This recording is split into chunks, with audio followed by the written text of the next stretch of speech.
Get phone with me. So thank you.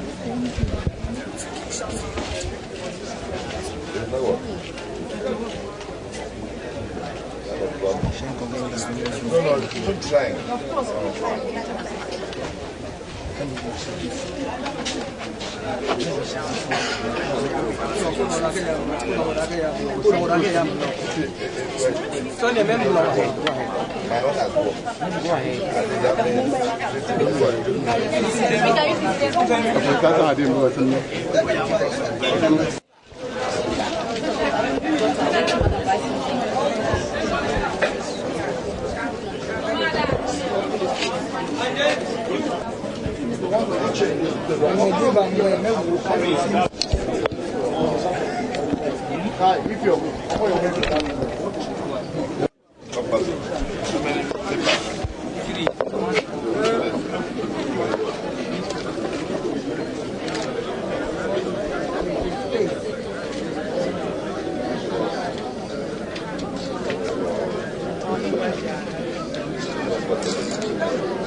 Okay, please shift backward. You are not doing anything. Please shift backward. You are not shooting. You are not shooting. You are not shooting. That's what I mean. Please adjust. Excuse sir, before you do that, your name and then we mark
When I came for accreditation, my own work, but that of my wife delayed and did not work on first, second, and but it worked on the third attempt.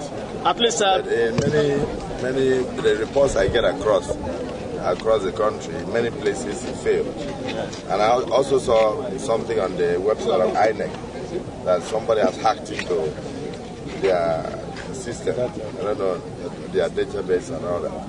But we had always said that the card reader would be a major hindrance, and that it's like it's a duplication, because the register has the picture of everybody, the register.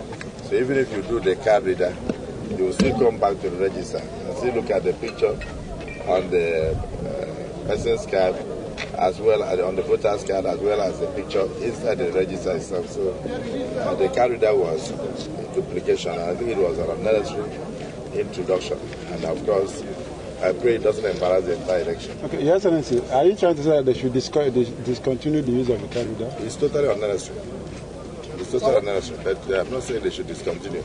If you are using it, use it. If it works, it works. But what I'm saying is that it is duplication of efforts, because the names and the pictures of all the registered voters are already on the register, the manual register. So even after the card reader, you still come back to the manual register, and then they look at the picture and still take it. So maybe it's double authentication. In INEC's wisdom, it must have been introduced as a way of trying to ensure more credibility for the election. But in practical terms, in Africa, anything that has to do with battery or electricity must be taken with caution, since we are yet to have stability in power. You know what I mean? So even when people are on wheelchair and they are on life support, once the light goes off, the life is gone, the support is gone. So if a card reader needs support, whether you call it battery or electricity, you should expect problems, particularly in the riverine areas like our own. And I understand in many places in Sokoto and the rest of them, they did not even work. But that is not for me to judge. As chairman of the PDP governors in Nigeria, we had voiced out our thoughts, and we shouted out that anything that would inhibit or become a hindrance, or anything that can stop or disenfranchise any Nigerian from exercising his constitutional right should be discarded. And that in our view, the introduction of the card reader was an unnecessary cumbersome introduction into the electoral process. So I hope at the end of today, many communities and many states would have found the card reader very useful.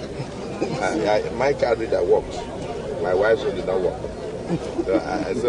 So I can say from my family that we had 50% success in terms of the card reader. But we still went back to manual accreditation, because after the card reader they told me to go back to the manual. We went back to the register. Then when we came back to vote, we went back again to the same manual accreditation, and I was given a second. They did two accreditations. Yeah. This is one, this is the second. One is card reader, one is manual, then the other one is voting. So in my opinion, I think it's multiplicity of accreditation process. I don't know whether you understand. Yeah, and this is what we saw. And then where it is not working, your guess is as good as mine, that we have to resort to what? The manual accreditation. And where the forms are not even available, what do you call that form? Incident form. Yes. By the time you sit down to write incident form for up to 500,000 people in a state, you need at least 4 days for that election. It's not Godfather.